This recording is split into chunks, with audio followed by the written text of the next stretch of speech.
मैं ऋतु और आपको आज एक कहानी बताने जा रही हूँ 2022 की। एक दिन अचानक मुझे कॉल आता है। वो कॉल था गौरी का और वो बहुत तेज तेज रोने लग गई। एक्चुअली वो बेटी थी जो मेरे घर मेड काम करती है, उनकी बेटी थी। और वो बताती है कि जो मेरी बेटी है गंगा, वो 2 दिन से नहीं मिल रही है। मुझे लगता है या तो उसके ससुराल वाले ले गए हैं या कहाँ चली गई, क्योंकि उसके हाथ में 8,000 रुपए भी थे। मैंने उससे बोला कि गौरी, 2 दिन से तुम्हारी बेटी गई हुई है और तुम मुझे 2 दिन बाद बता रही हो। वो कहती है भाभी हमें समझ नहीं आ रहा था, हम पुलिस स्टेशन भी गए। मैंने कहा रिपोर्ट लिखवाई तुमने? कि नहीं भाभी, अभी तो हम ऐसे ही बोला है, पुलिस ने रिपोर्ट भी नहीं लिखी। मुझे ये सुनकर बहुत ही दुख हुआ। मैंने उस पे भी इवन गुस्सा कर दिया कि तुम्हें होश नहीं है कि 2 दिन हो गए, कहाँ है तुम्हारे हस्बैंड, कहाँ, मतलब उन्हें अपनी बेटी के बारे में नहीं पता कि तुम जाके एक रिपोर्ट लगा पाओ और या देखो कि तुम्हारी बेटी कहाँ है। मैंने कहा तुम पहुंचो सेक्टर 3 के पुलिस स्टेशन रोहिणी में, मैं भी वहां आती हूँ। दोस्तों, मैं वहां पे गई। जब मैंने रिपोर्ट लिखवाने में उनकी हेल्प की, उनकी रिपोर्ट लिखी और कार्रवाई स्टार्ट करने को बोली, पर कार्रवाई स्टार्ट नहीं हुई और वहां के पुलिस स्टेशन में बोला गया कि आप सेक्टर 4 के पुलिस स्टेशन में जाएं। जब हम सेक्टर 4 के पुलिस स्टेशन में गए तो वहां पे उन्होंने कहा कि आप सेक्टर 3 के पुलिस स्टेशन में जाएं, क्योंकि ये पेट्रोल पंप सेक्टर 3 रोहिणी के वहां से गंगा गायब हुई है। दोस्तों, ये प्रोसेस चलती रही। 2 बार मैं सेक्टर 4 के पुलिस स्टेशन गई उन लोगों के साथ एंड सेक्टर 3 के पुलिस स्टेशन के एसएचओ से भी मिलकर आई। जब फाइनली मैंने उनसे बात की तो कार्रवाई आगे बढ़ी और उन्होंने कहा कि आप पश्चिम बिहार के पुलिस स्टेशन में जाइए और वहां पर आगे की कार्रवाई होगी, क्योंकि लड़का उस साइड ही रहता है।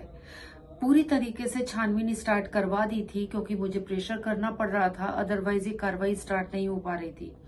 जब हम पहुंचे पश्चिम बिहार, वहां पर जब मैं गई तो वहां के पुलिस स्टेशन में भी मुझे वहां के ऑफिसर ने बोला कि ये केस तो सेक्टर 3 का या सेक्टर 4 के पुलिस स्टेशन का है, आप वहां ही जाइए।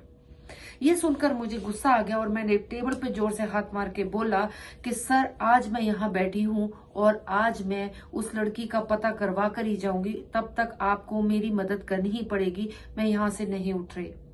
उन्होंने कहा हम ऐसे किसी के घर नहीं जा सकते। मैंने कहा सर, आप नहीं जा सकते, आप एक लेटर इशू करवाइए, मेरे नाम की सिक्योरिटी दीजिए आप मुझे, और मैं जाऊंगी उस बस्ती में पता लगाने के लिए कि वो लड़की वहां मौजूद है कि नहीं। मेरी शायद हिम्मत देख के या गट्स देख के उन्होंने कार्रवाई स्टार्ट कर दी। मैं दोपहर के 2-3 बजे की गई हुई थी और रात के 11 बजे तक मैं पुलिस स्टेशन में बैठी थी। उस लड़की को उसके ससुराल में इतना मारा जाता था कि उसका उसी मारने की वजह से 2 बार उसका पेट में ही उसका बच्चा खत्म हुआ और उसको एबॉर्शन तक कराना पड़ा। पुलिस स्टेशन में रही, वहां पर पूरी कार्रवाई हुई, उस लड़के को कॉल किया गया तो और कुछ पुलिस को भेजकर पता लगाया गया कि क्या लड़की वही है।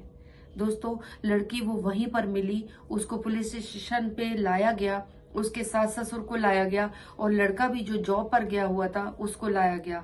उस लड़की ने वहां पर बताया कि मेरे को फिर से बहला फुसला कर के अब मैं अच्छे से रहूंगा, क्योंकि वो पहले अत्याचार किया करता था इस पे। ये कार्रवाई काफी टाइम से चल रही थी, ये प्रोसेस के कभी लड़ाई होती थी, वो घर जाती थी और कभी मायके ससुराल, बस यही चलता था, बट वो एडजस्ट नहीं हो पा रही थी। ससुराल वालों का अत्याचार कभी खत्म नहीं होता था और इस बार वो हस्बैंड उसको बहला फुसला के 8,000 रुपीज उस लड़की के पास थे और उसको अपने घर ले जाके बंद कर दिया था और उससे वो पैसे भी ले लिए गए थे, ये कहकर कि मैं तेरे लिए एक नया मोबाइल लेके आता हूँ, फिर तू अपने मम्मी पापा से बात कर लियो। ना ही उसको वो मोबाइल लेके दिया गया, थोड़ी देर के लिए कोई मोबाइल दिया और उसके हाथों से ले लिया। दोस्तों, ये कहानी मैं इसलिए बता रही हूँ कि हम सभी को जागरूक होना पड़ेगा, हमें आवाज उठानी पड़ेगी, हर उस महिला को स्ट्रांग होना पड़ेगा, उसके घर वालों को स्ट्रांग होना पड़ेगा। हमें अपने बच्चों को और खुद को हमें शिक्षा लेने की, नॉलेज लेने की और अपने अधिकारों के बारे में जानने की बहुत आवश्यकता है। अगर उस लड़की को पहले ही उन चीजों का पता होता, अपने राइट्स का पता हो, अपने लिए कैसे आवाज उठानी, अगर ये बात पता हो तो आज वो इस दिक्कत में नहीं होती। और दूसरी बात, हम लोग जो खुद के साथ अगर परेशानी आती है तो हमें वो देखनी और सॉल्व करनी चाहिए, पर अगर किसी और के साथ भी परेशानी आ रही है तो उसके लिए मदद के लिए हाथ उठाए, उसकी आवाज बने। यही मैसेज के साथ ये कहानी मैं यही खत्म करती हूँ। मिलते हैं नेक्स्ट टाइम एक नई कहानी के साथ। Bye bye.